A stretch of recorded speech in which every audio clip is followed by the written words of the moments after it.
DP धोबल और उनकी team उस बर्बादी के असली कारण की खोज करने के लिए एक खतरनाक मिशन पर चलने को तैयार थी।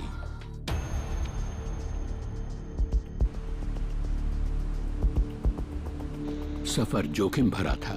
जमीन अभी तक अस्थिर है और धसकने का डर लगातार बना हुआ है।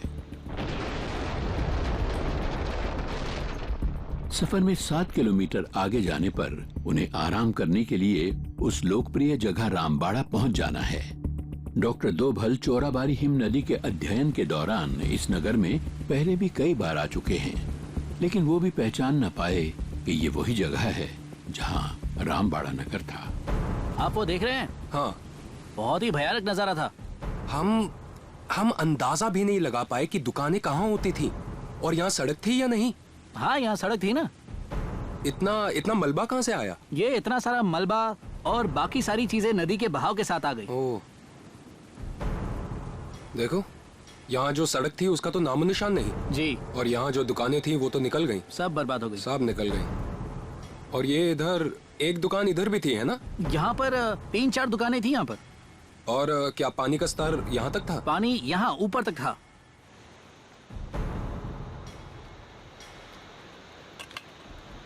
मैं इस वक्त बिल्कुल रामबाड़ा के पास बैठा हुआ हूँ, लेकिन आप जो देख रहे हैं पीछे रामबाड़ा का जो दृश्य है, वहाँ रामबाड़ा का कोई नामो निशान तक नहीं है। मैं जानता था कि ऐसा कुछ हुआ है, पर मैंने इतना नहीं सोचा था। एक पूरा शहर बिल्कुल गायब कैसे हो सकता है? क्या ये उस चीज का नतीजा है जिसे बादल फटना कहते हैं?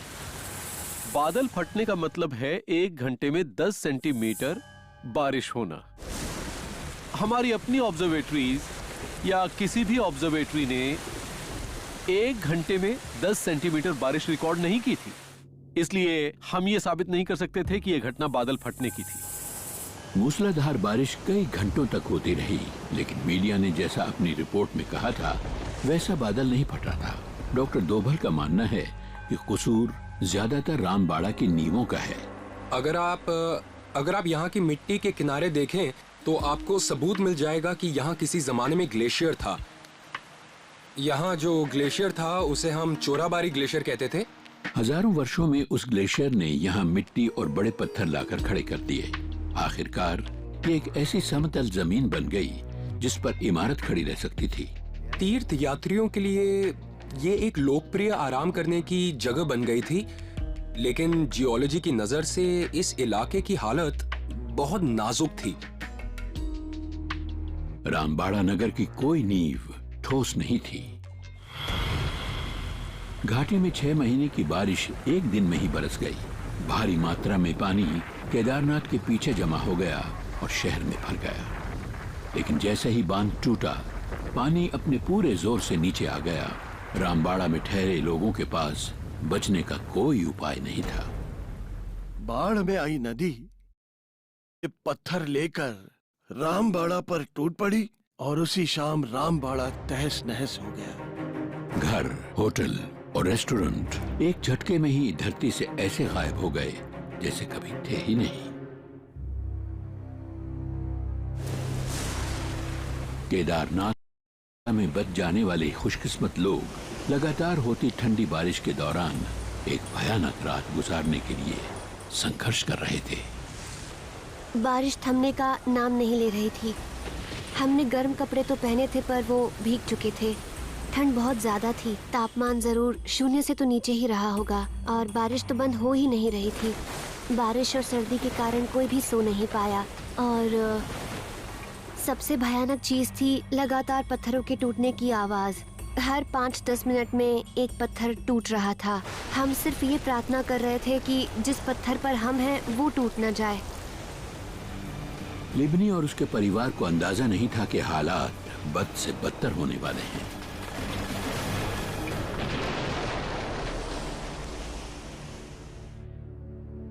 सत्रह जून सुबह 4 बजे केदारनाथ से कुछ आगे चोराबारी ग्लेशियर के पास शोधकर्ता फरम भंडारी और धनवीर सिंह अपने टेंट में सो रहे हैं।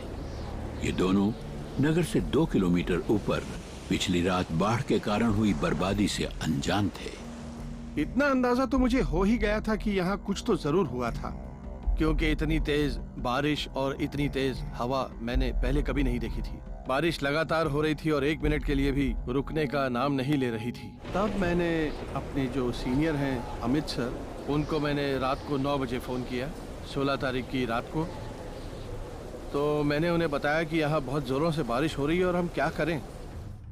तो उन्होंने कहा कि अब तो रात हो चुकी है तो नीचे तो नहीं आ सकते तुम लोग, लेकिन सुबह ही तुम लोग सावधानी से नीचे आ जाना। अगर हमने वैसा ही किया होता तो आज हम जिंदा नहीं होते।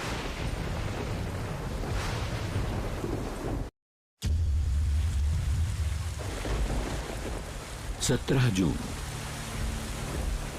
2 दिन से लगातार बारिश हो रही है। तूफान ने पूरा रामबाड़ा नगर तो पहले ही अपनी चपेट में ले लिया था और अब बाढ़ के कारण बड़े बड़े इलाकों की बर्बादी हो रही है। पानी के किनारे बनी इमारतों की नींवें खिसकनी शुरू हो गई हैं। एक छोटा सा फौजी दल केदारनाथ के तीर्थ यात्रियों की भीड़ में व्यवस्था बनाए रखने के लिए भेजा गया, लेकिन पिछली रात की बाढ़ ने उनकी भूमिका बदलकर उन्हें बचाव कर्मचारी बना दिया है।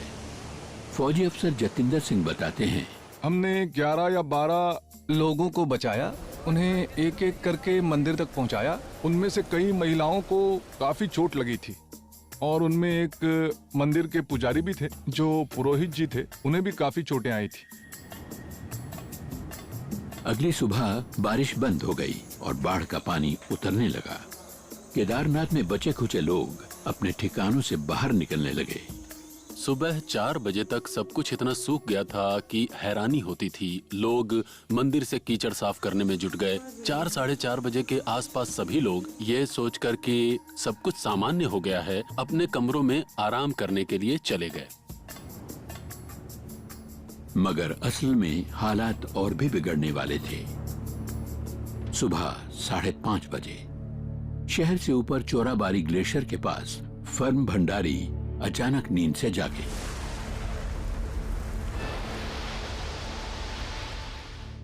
एक कुछ अजीब सी आवाज आई वहां से। लगा जैसे एक साथ बड़ी मात्रा में गैस छोड़ी गई हो। मेरे दोस्त ने पूछा कि क्या हुआ और उन्होंने मुझे उठकर देखने को कहा। मैं अब तक अपने स्लीपिंग बैग में ही था। अभी तक मैं ठीक से उठ भी नहीं पाया था कि दूसरी आवाज आई। दूसरी आवाज आने के बाद मैंने बोला कि मैं देखता हूँ, चेन खोल के। तो मैं देखने लगा तो पानी का जोरदार बहाव हमारी तरफ आ रहा था। तभी मैंने बोला कि धनवीर भाग, और हम सीधा भाग गए। तो थोड़ा ऊपर टॉप में चले गए। तो फिर हम दोनों एक बड़ी चट्टान पर खड़े हो गए। पानी ऊंची ऊंची उछालें भरता हुआ आसमान को छू रहा था। लहरें बिल्कुल ऐसी थी जैसे कि कोई सुनामी हो। कुछ नहीं दिख रहा था, बहुत अंधेरा था। मिट्टी पत्थर सब आसमान की तरफ उड़ रहे थे। 2 किलोमीटर नीचे केदारनाथ में गोपेश बाजपेयी ने गरजता हुआ धमाका सुना था। जब मैंने वो आवाज सुनी तो मैं फौरन छत पे चला गया और वहां से मैंने मंदाकिनी का हाल देखा।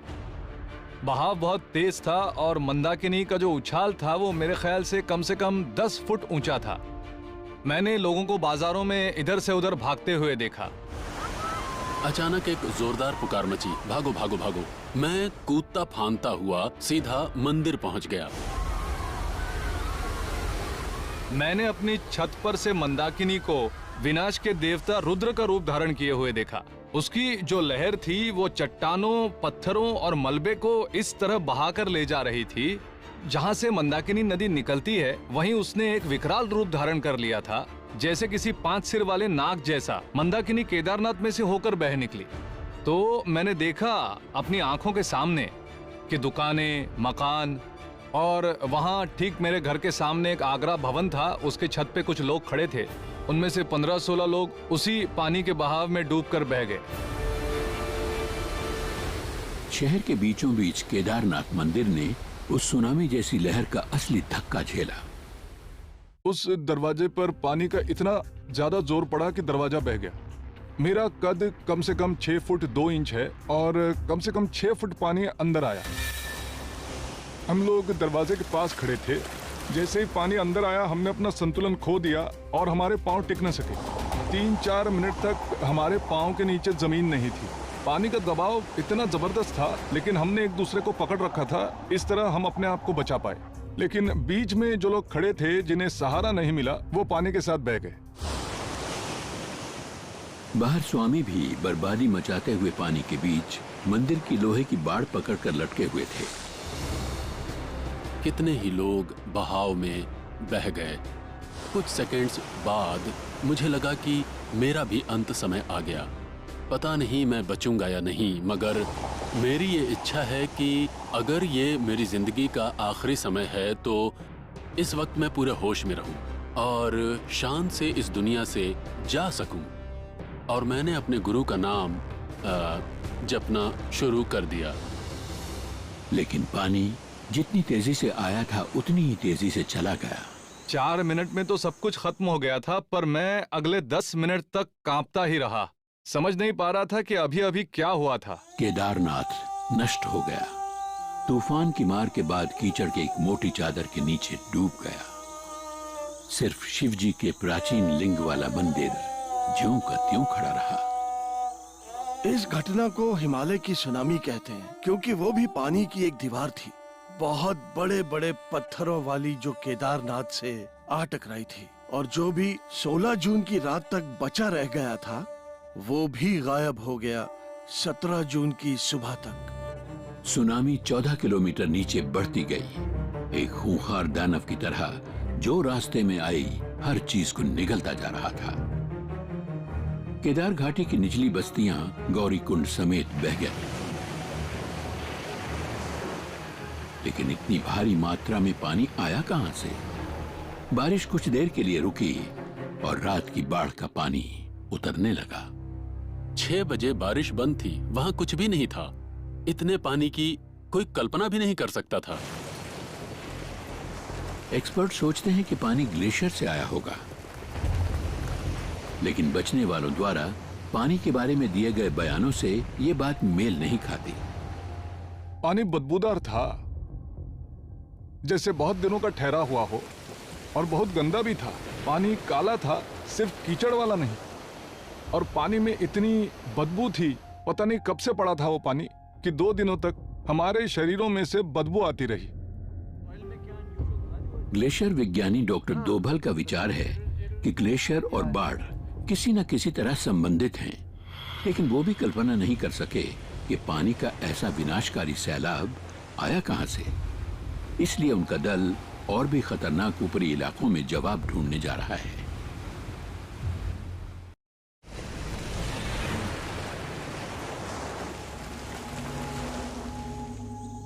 सत्रह जून की सुबह सुनामी जैसे एक खौफनाक तूफान ने हिमालय के केदारनाथ नगर को देखते ही देखते तहस नहस कर दिया। 3 महीने बाद एक शोध दल उस वीरान शहर में इस बर्बादी की छानबीन कर रहा है।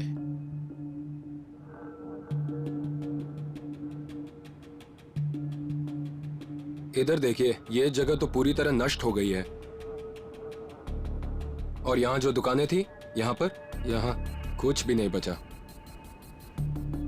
हैरानी की बात यह थी कि पवित्र मंदिर अछूता बच गया। क्या ये सब ईश्वर ने किया था? इस समय हम उस चट्टान को नाप रहे हैं जिसने बाढ़ से मंदिर की रक्षा की। चट्टान आकर यहाँ रुक गई और उसने पानी के बहाव को मोड़ दिया। तो इसी चट्टान की वजह से पानी का जो बहाव था उसकी दिशा बदल गई और मंदिर पर सीधा हमला नहीं हुआ, और पानी चट्टान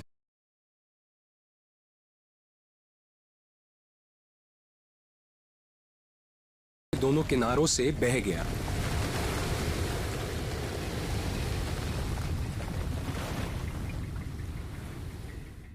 मैं जो है पिछले 22 साल से इस एरिया में काम कर रहा हूँ, और ये मेरे लिए भी एक रहस्य है कि इतनी बड़ी चट्टान यहाँ पहुंची और उसने मंदिर को बचाया। बिल्कुल जादू की तरह इसने पानी के बहाव का रुख मोड़ दिया। लेकिन सवाल वही है, वो सुनामी आई कहां से? बंद हो चुकी थी। गवाहों ने बताया कि पानी काला और बदबूदार था। डॉक्टर दोभल को शक है कि शायद इसका जवाब केदारनाथ से 2 किलोमीटर ऊपर एक प्राचीन झील पर मिल सकेगा, और इनकी टीम इस वक्त वहीं जा रही है।